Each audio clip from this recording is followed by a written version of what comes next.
शुरुआत में हमें एक लड़का दिखाया जाता है जिसका नाम योइची काटागिरी होता है और यही इस सीरीज का मेन हीरो होता है। योइची गरीब होता है, इसीलिए वो पढ़ाई के साथ साथ न्यूज़पेपर बांटने का पार्ट टाइम जॉब भी करता है। योइची अपने बॉस से कहता है कि उसे 70,000 येन चाहिए क्योंकि अगले महीने उसके स्कूल की एक ट्रिप है और इसीलिए वो दुगनी मेहनत भी करता है। योइची का बॉस कहता है कि 70,000 ये तो काफी ज्यादा होते हैं। आगे हम देखते हैं कि हमें योइची का स्कूल दिखाया जाता है। योइची क्लासरूम में बैठा होता है, वहाँ पर उसका एक दोस्त आता है जो कि बहुत अमीर होता है। वो योइची से कहता है कि तुम अगर मेरे पापा से मांग लेते तो वो खुशी खुशी तुम्हें 70,000 येन दे देते। इस लड़के का नाम होता है शिबे। तो वहाँ पर एक लड़की आती है जिसका नाम शावारागी होता है और वो शिबे को डांट रही होती है क्योंकि शिबे हमेशा अपनी अमीरी की बातें करता रहता है। हमें फिर वहाँ पर दो और दोस्त दिखाए जाते हैं जिसमें से एक का नाम होता है टेंजी मिकासा और दूसरी लड़की का नाम होता है कोकोरोगी। योइची के सभी दोस्त उसको अप्रिशिएट कर रहे होते हैं और प्रेज भी कर रहे होते हैं क्योंकि उसने मेहनत करके 70,000 येन अर्न कर लिए होते हैं। यहाँ पर योइची सोचता है कि उसके दोस्त काफी ज्यादा अच्छे हैं और वो चाहता है कि ये दोस्ती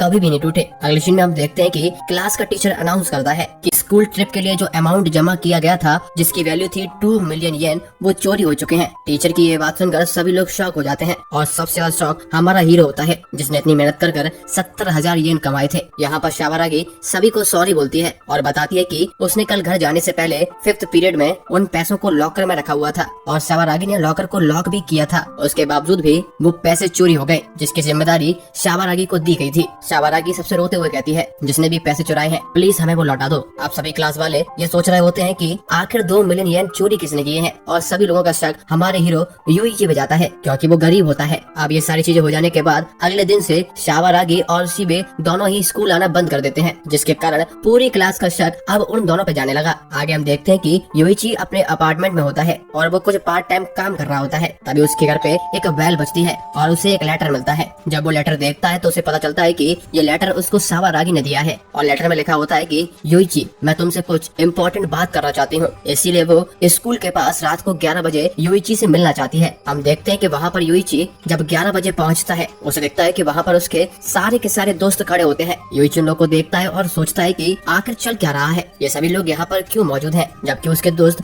योइची को ब्लेम करते हैं कि तुम्हारी वजह से हम सभी लोग यहाँ आए हैं। वो कहते हैं कि तुमने ही हमें बुलाया है और तुम खुद लेट आए हो। उसके दोस्त कहते हैं कि तुमने हमारे घर के बाहर एक लेटर क्यों छोड़ा हुआ था। जब योइची को पता चलता है कि उसके नाम से लेटर मिला है तो वो देखकर हैरान हो जाता है और वो सभी लेटर्स को पढ़ना चालू कर देता है जिसके बाद वो हैरान हो जाता है और सोच में पड़ जाता है क्योंकि उसने कभी ऐसे लेटर्स किसी को भेजे ही नहीं। तब हम देखते हैं कि अचानक से शावारागी की आवाज आती है। वो योइची से कहती है कि अपने पीछे देखो। तभी योइची को पीछे से कोई इलेक्ट्रिक शॉक लगा देता है जिसके कारण योइची बेहोश हो जाता है। बेहोश होते होते योइची देखता है कि उसके दोस्तों को कोई पकड़ कर ले जा रहा है और उसको बेहोश होने पर पुरानी याददाश्त आती है जहाँ पर एक बड़ा सा इंसान योइची को बताता है कि इस दुनिया में जो सबसे ज्यादा इम्पोर्टेंट है वो है पैसा। और वहाँ पर हमें एक और मेमोरी दिखाई जाती है जहाँ पर उसकी माँ उससे कहती है योइची पैसों से भी ज्यादा इम्पोर्टेंट इस दुनिया में चीज है वो है तुम्हारे दोस्त। हम देखते हैं कि योइची को होश आ जाता है। जब वो होश में आता है तो वो देखता है कि वो एक व्हाइट रूम में पड़ा हुआ है और उसके दोस्त भी वहाँ पर मौजूद है। शावारागी उससे पूछती है कि क्या तुम ठीक हो। तभी वहाँ पर अचानक से एक टॉय जैसी चीज बीच में आ जाती है जिसको देखकर कोकोरोगी बताती है कि ये एक असल में एनिमे कैरेक्टर है जो कि दिखने में क्यूट है लेकिन इसकी सारी हरकतें बहुत ही ज्यादा खतरनाक है और इसका नाम हमें मानाबू बताया जाता है। मानाबू सभी से कहता है कि तुम्हारा स्वागत है, तुम लोगों को कुछ भी नहीं करना है, तुम्हें बस एक सिंपल सा गेम खेलना है। अगर तुम हर गेम जीत जाते हो तो तुम्हें 2 मिलियन येन मिलेंगे और इसी के साथ हर एक गेम में तुम्हें एक बोनस चांस भी दिया जाएगा जिससे तुम अपने 20 मिलियन येन का कर्जा उतार पाओगे। जब सभी लोग ये सुनते हैं कि उन पे 20 मिलियन येन का कर्जा है तो सभी लोग दंग रह जाते हैं और वो सोच में पड़ जाते हैं कि उनके ऊपर इतना सारा कर्जा कैसे आ गया। योइची मानाबू को पकड़कर पूछता है आखिर यहाँ चल क्या रहा है। मानाबू बताता है कि तुम्हें पता नहीं है लेकिन तुम्हारे किसी एक दोस्त पर यहाँ पर 20 मिलियन येन का कर्जा है। तभी शिबे वहाँ आ जाता है और योइची को शांत कराता है। तभी वहाँ पर टेंजी मानाबू से पूछता है कि आखिर तुम्हारा क्या मतलब है। टेंजी को समझ आता है कि उसके ग्रुप में से कोई एक इंसान पर 20 मिलियन येन का कर्जा है और अगर वो सभी लोग पूरा गेम को कंप्लीट कर लेंगे तो सभी लोग फ्री हो जाएंगे। टेंजी मानाबू से कहता है कि जो तुमने अभी किया है वो एक किडनैपिंग है और तुम पर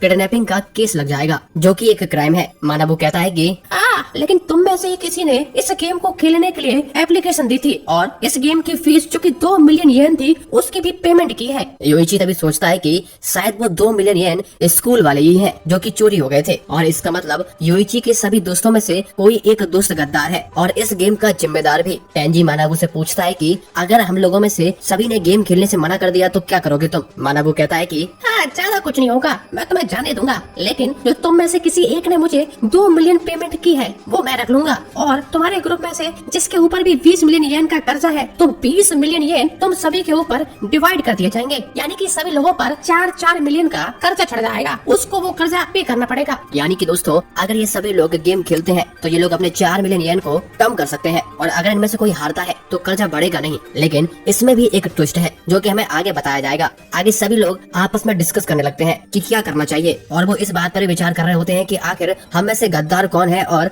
20 मिलियन येन का कर्जा किस पे है। तभी शावरागी कहती है कि हम सभी दोस्त हैं, और अगर हम में से किसी के ऊपर 20 मिलियन येन का कर्जा है तो जरूर वो बहुत मजबूर होगा, इसीलिए हमें इस बारे में नहीं सोचना चाहिए कि वो हम में से कौन है, बल्कि हमें उसकी मदद करनी चाहिए। जिस पर सारे लोग अग्री कर जाते हैं, लेकिन योइची को ये बात पसंद नहीं आती और उसको थोड़ा सा डाउट हो रहा होता है। तभी वहाँ पर मानाबू योइची को मैनिपुलेट करता है। योइची, क्या तुम अपने दोस्तों के ऊपर शक कर रहे हो? तुम्हारे लिए क्या इम्पोर्टेंट है, दोस्त या फिर पैसा? इस पर योइची कहता है कि उसके लिए सबसे ज्यादा इम्पोर्टेंट उसके दोस्त हैं। इसका मतलब सभी लोग ये टोमोडाची गेम खेलने के लिए रेडी हो जाते हैं। अब यहाँ पर मानाबू सभी लोगों को एक दूसरे रूम में भेजता है जहाँ पर उनका पहला गेम खेला जाएगा। ये रूम एक क्लास रूम जैसा होता है और एक टेबल पर 5 तरह के टैग रखे होते हैं जिन पर सभी लोगों के नाम होते हैं। मानाबू कहता है कि सभी लोग अपने अपने टैग्स को उठाओ और चेक करो कि उस पर कितना नंबर लिखा हुआ है। जिसके बाद सभी लोग अपने अपने टैग पर चेक करते हैं। सभी के टैग पर -4 मिलियन येन दिखाई देते हैं जो कि उन लोगों के ऊपर कर्जा होता है, और जैसे जैसे ये लोग गेम जीतेंगे वैसे वैसे उनका कर्जा कम होता जाएगा।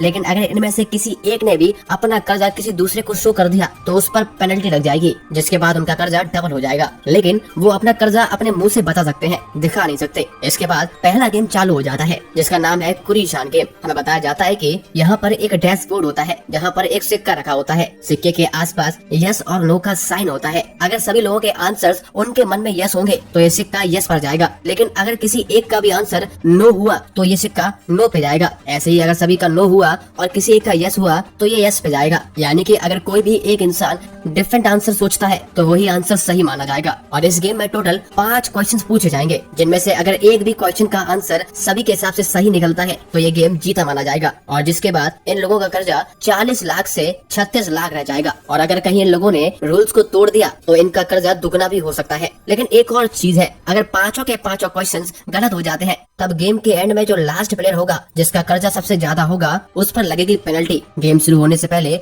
मानाबू सभी से कहता है, एक एडवाइस, अपने दोस्तों पर कभी भी शक मत करना।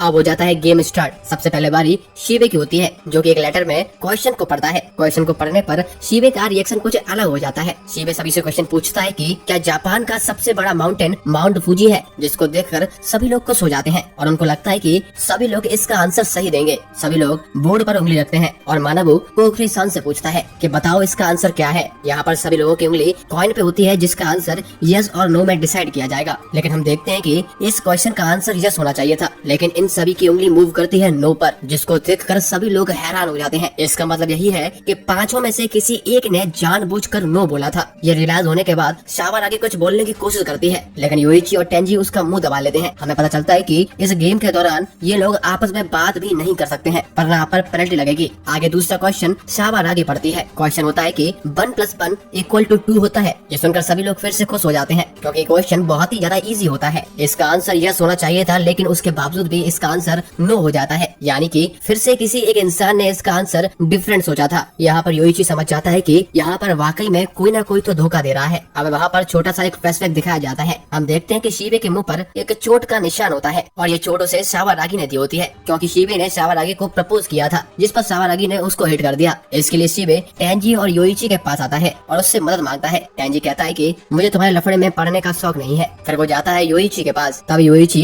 शावारागी के पास जाता है। शावारागी योइची से कहती है कि हाँ ठीक है, मैं शिवे को माफ कर दूंगी, लेकिन इसके रिटर्न में तुम्हें मुझे एक ऐसा सीक्रेट बताना होगा जो कोई भी नहीं जानता हो। और योइची उसको एक बता भी देता है। जिसके बाद हम लोग प्रेजेंट में आ जाते हैं। आगे का क्वेश्चन टेंजी पढ़ता है। टेंजी एक ऐसा क्वेश्चन पढ़ता है जिसका आंसर भी यस होना चाहिए था, लेकिन उसके बावजूद भी ये आंसर नो हो जाता है। यानी कि इस बार भी किसी ने फिर से डिफरेंट आंसर सोचा था। अब योइची का माथा और ज्यादा गर्म होने लगता है, उसकी सटकने लगती है, क्योंकि अगर ऐसा ही चलता रहा तो ये लोग गेम बहुत ही जल्दी हारने वाले हैं। आगे योइची की बारी होती है। योइची जब क्वेश्चन पढ़ता है तो वो दंग रह जाता है। वो देखता है कि वहाँ पर कोई भी क्वेश्चन नहीं है, बल्कि वहाँ पर लिखा होता है कि रीडर को खुद ही चूज करना है कि वो कौन सा क्वेश्चन पूछेगा, यानी कि सभी लोग अभी तक अपने मन से ही क्वेश्चन पूछ रहे थे। इसके बाद योइची पेपर के नीचे देखता है तो वहाँ पर एक इम्पोर्टेंट चीज मेंशन की होती है। अगर कॉइन यस पे जाएगा तो सभी लोग गेम जीत जाएंगे, और अगर कॉइन नो पे जाता है तो जो रीडर होगा यानी कि योइची होगा उसका कर्जा आधा हो जाएगा। यानी कि अब हमें समझ आता है कि हमेशा नो ही कैसे बोला जा रहा था, क्योंकि ये गेम जानबूझकर दोस्तों को मजबूर कर रहा है धोखा देने के लिए। योइची को लगता है कि क्वेश्चन पढ़ने वाला ही अभी तक जानबूझकर क्वेश्चन का आंसर गलत दे रहा था, यानी कि शावारागी, शीबे और टेंजी तीनों लोगों ने ही गलत आंसर दिए थे, जिससे उनका कर्जा आधा हो जाए। लेकिन ये बातें सिर्फ योइची को लग रही होती हैं। आगे हमें दिखाया जाता है कि दो लड़कियां होती हैं जो कि एक मॉनिटर पर इन लोगों को देख रही होती हैं, और यही लोग गेम को कंट्रोल कर रहे होते हैं। वहाँ पर एक लड़की योइची के फेस को देखकर हंस रही होती है। वो कहती है कि योइची अपने दोस्तों पर अब शक करने लगा है, और इस पल पर योइची समझ नहीं पा रहा कि वो क्या करे, यस पर जाए या नो पर जाए, क्योंकि बाकी लोगों के कर्जे ऑलरेडी आधे हो चुके हैं। दोस्तों मैं एक बात ऐड करना चाहूंगा कि जरूरी नहीं है